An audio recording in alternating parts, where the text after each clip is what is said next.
Предлог законот за употреба на јазиците е противуставен и со него се кршат процедурите, а се дискриминираат и останатите етнички заедници. Од една страна, законот него нарушува унитарниот карактер на државата и ќе допринесе за зголемување на соживотот во државата. Од друга страна, ова се спротивставените ставови на опозицијата и власта во Македонското собрание. Расправата за предлог законот за употреба на јазиците продолжи и денеска. Низ повеќе обраќања од собраниската говорница, пратениците од ВМРО-ДПМН истакнаа дека не се против законот за јазици, доколку истиот е во рамки на уставот. Побараа да не се брза со донесување на истиот, но и да се овозможи поширока дебата. Зошто се брзаме со овој закон? Зошто се брзате со овој закон? Зошто на ваква, да не речам, на бандитски начин сакаме да го донесеме, да го прошверцуваме овој закон?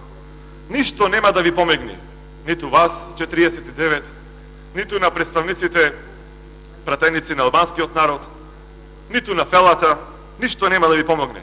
И табли ќе направите, тука се, нема да се укинат, печатите ќе ги направите, ќе работат фирмите за тоа, и после локалните избори, униформите ќе ги сошиете, иако го скративте буџетот за одбрана и за МВР за 12 милиони евра, повторно ќе работат текстилните фабрики, ќе направите, парите ќе ги испечатите да бидат двојазични, ништо не ви менува 10 дена дебата, ништо не ви менува јавна расправа, ништо не ви менува седница на Советот за евроинтеграции. Тука сме, никој нема да го заборави јазикот. Сите работи што сте ги предвиделе, а не ги ветивте до 11 декември, а упорно не лажевте дека нема да биде така, предводени од Тунтев, ќе си стојат. Ама дајте да дебатираме.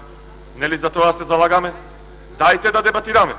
Претходно пратениците расправаа за измените на законот за реализација на инфраструктурни проекти за изградба на патната делница Миладиновци-Штип, точка која се најде на дневниот ред на 16-тата седница. На почетокот на истата, министерот за транспорт и врски Горан Сугаревски истакна дека законот треба да се донесе по итна постапка, за да се избегнат штети врз стопанството. И повикувам сите пратенички групи. Работата е сериозна, значи многу сериозна. И затоа, ова е мој апел, да, овој предлог закон помине најбрзо ова собрание се со цел, согласно она што постои внатре, да можеме веднаш да го потпишеме овој анекс, се со цел да не се предизвикаат сериозни материјални штети во стопанството и се разбира да настанат огромни штети по фирмите во Република Македонија. Пратеникот Илија Димовски од ВМРО-ДПМН е побара доколку се донесе овој закон, да се донесе и закон за укинување на специјалното јавно обвинителство, бидејќи истото има покренато обвинителен акт против неколку лица заради непочитување на законот за јавни набавки, а поврзани со изградбата на овој автопат. Ако собранието не го донесе овој закон, ќе настанат можеби финансиски штети. Но ако го донесе собранието овој закон, треба да донесе закон за укинување на СЈ. Заради тоа што тоа СЈ што го тврди во предметот поврзан со кинеските патишта, дека не се почитувал законот за јавни набавки, овој министер, оваа влада, ова мнозинство продолжува да го прави.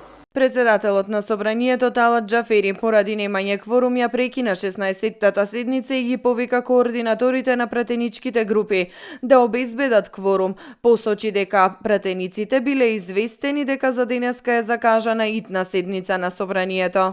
Очигледно дека пратениците од мнозинството не разбираат што значи итна постапка и свикување итна седница за носење закон во итна процедура.